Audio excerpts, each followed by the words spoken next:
Hey guys, it's Ben the Coin Geek, and today we're going to talk about insurance, everyone's favorite topic, right?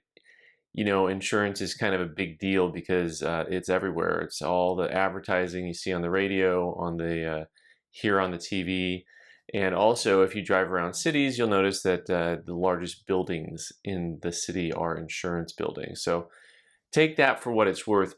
The following is not to be considered legal advice, but this is something that I can discuss with you because I discuss it with people all the time. I have people come into the coin shop and say, "Hey, insurance, what does this look like? And then we have a discussion and they tell me what they know. And so I've learned a lot over the years about insurance and coin collecting. And so I would just want to tackle the subject again real quick and explain a couple things. First of all, if you're dealing with any type of insurance agent, the best thing that you can do is ask questions. Any type of a legal setting at all, ask questions. So you want to make sure that when they're speaking to you, if you don't understand something, you just tell them that. Say, this doesn't make sense to me. I don't understand what you're saying here. And get the details, as many details as you can. Now, when it comes to the actual process of getting insurance for your coins, most likely your agent's going to ask for proof of proof of what you have, right? And they're going to ask oftentimes for a written appraisal of some kind, which will probably cost you some money out of pocket. And also, you're probably going to have to keep your collection updated, which some of you do very naturally, and you couldn't imagine anyone doing anything any other way. And some of you just put stuff on a shelf and don't think twice about it. So everyone has a little bit different method of how they collect, probably based a little bit on their personality. So when it comes to insurance, one of the things that you want to look at is what is the cost. At least this is how I view it. And everyone's going to view this part a little bit differently. First of all, the value of your collection will help you understand probably whether or not you want insurance, but then the cost of the insurance also. So if you have renter's insurance or homeowner's insurance, you probably already have a small amount that will cover things like jewelry or coins or collectibles. Oftentimes it's not a lot. Oftentimes it's only a couple grand. But check with your insurance agent and see if that's included in what you already have. And if you're able to, sometimes they can just hook a little rider on there to increase that for not a lot of money. But generally speaking, when people ask about insurance for their collection, they're talking about getting an appraisal and getting separate insurance just for the coins. Right? Here's the deal.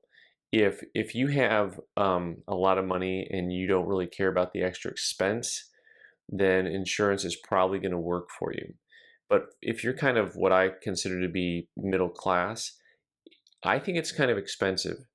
The valuations that I've seen are in the area of 10% per year. And this is as recently as just a couple weeks ago when I talked to somebody in the field. This is how their firm approached it. In other words, if you have a $10,000 collection, you're valued at $10,000, it would cost you $1,000 annually to insure it.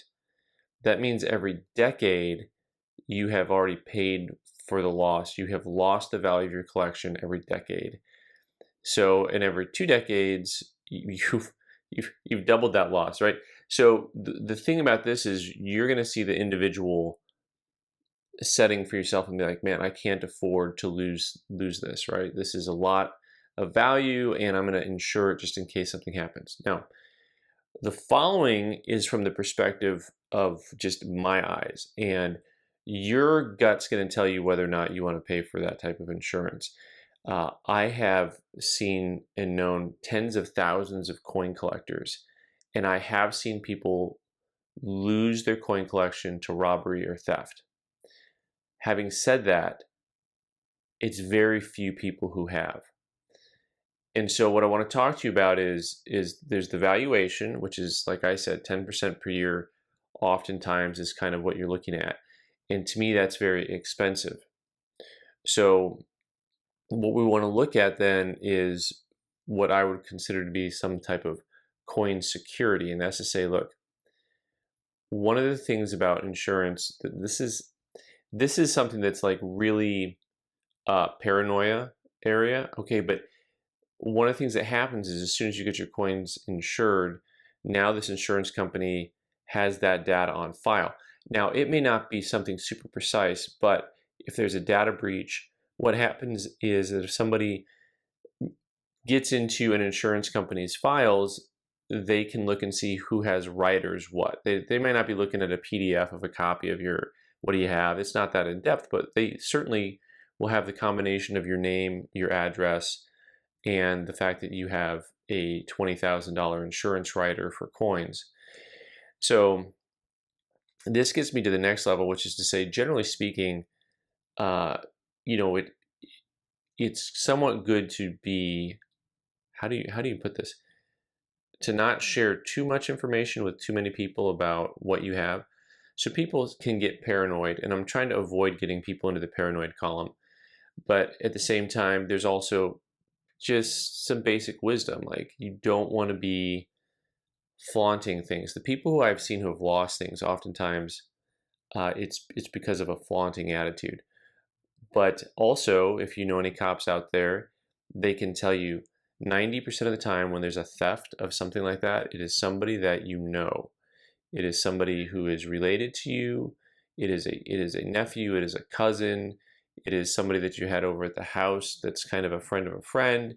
And so, you know, when it comes to these are things that you need to be thoughtful of, right? And so I know that I'm just crossing into paranoia for a lot of people here because there's really no end to that thinking process, you know, but really just be thoughtful about, thoughtful and aware. That's all I'm going to say for now on this. What I really wanted to point out was, of course, the insurance.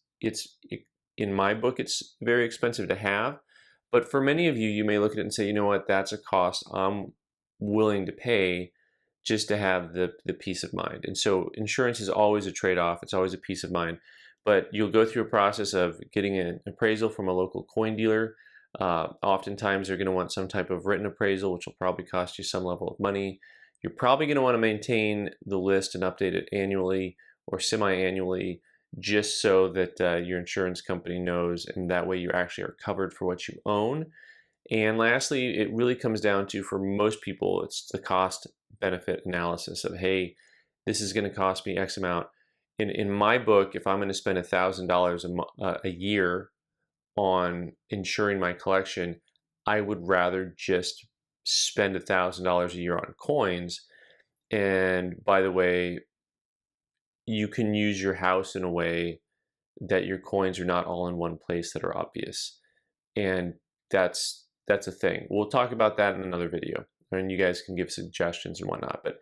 But let me know, guys, what you think about having your coin collection insured, if you've gone through this process, and if you know what the current costs are in your area.